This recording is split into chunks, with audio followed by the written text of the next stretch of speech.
Jai Bhagwan. Namaste. House. Hello, my family, my brothers, my sisters. I'm taking time attempting to get the car warmed up while I'm driving. It'll probably be warm right as I'm pulling into work. So, it takes time, and it's definitely a process. Oh boy, oh boy, oh boy.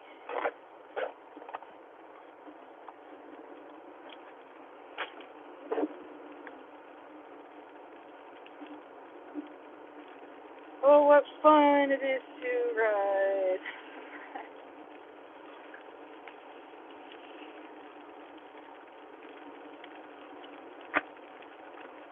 Well, that's upsetting.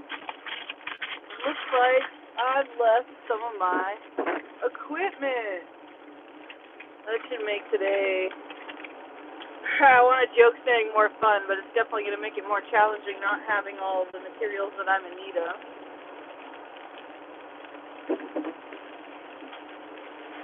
Yee-hoo! How symbolic. Very, very symbolic.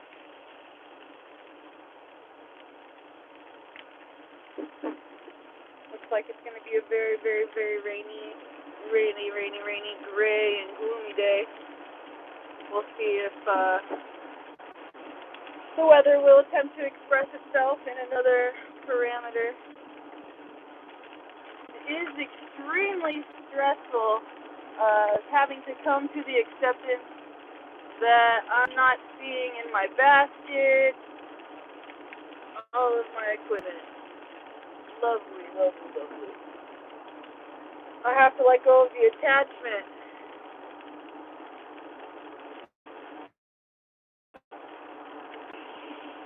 Maybe instead I can just focus on the sound of this rain. And know that when I get home, I will have all of my equipment and I can prepare my next work shift to be much more pleasant by having everything I need. But on the bright side, I have a lunch pack today, which I normally don't do. So, like 3 steps forward, 2 steps back, doing a little bit of a dance here. So, that's kind of where I'm at today. Divine symbolism into these things and what they say.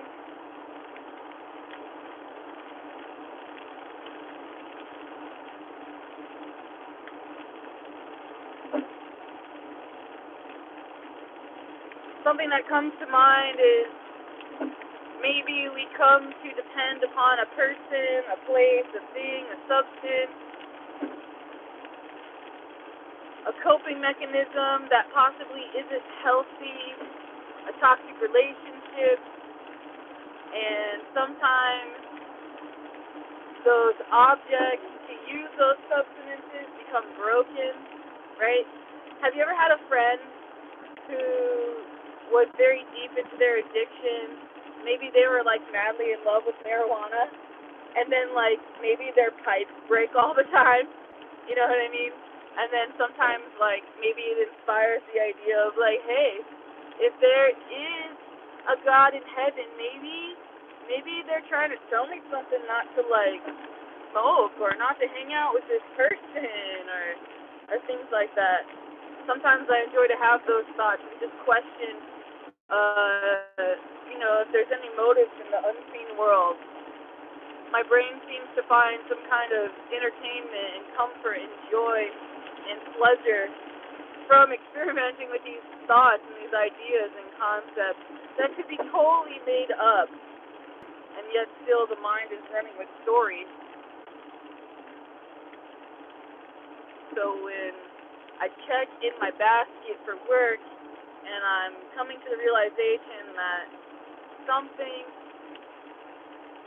that I am expecting to be there is no longer there, is there a sign and symbolism of learning to not lean upon these things that are used and to instead lean a little bit more on him, or like a more positive replacement.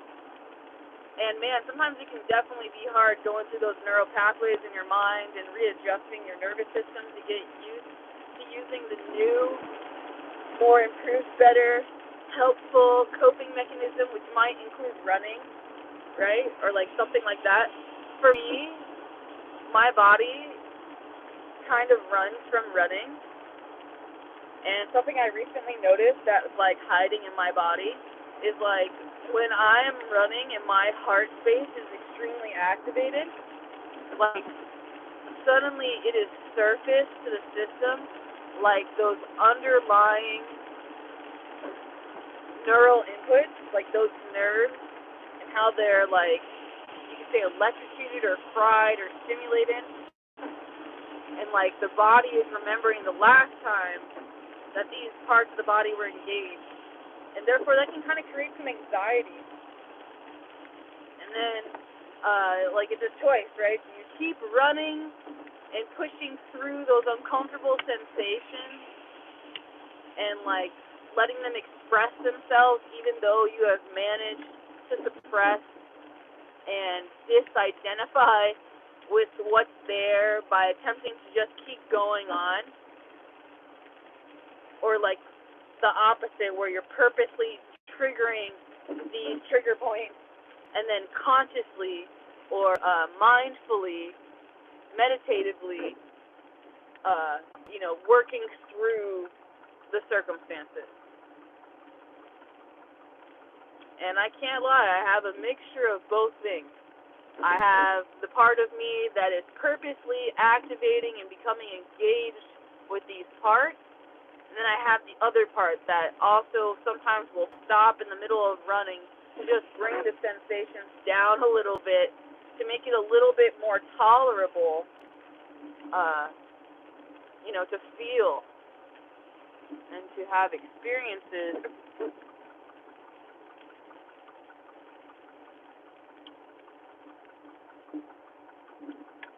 All right, I love you, and there's nothing you can do about it. I will be in touch with you, and we'll see you shortly.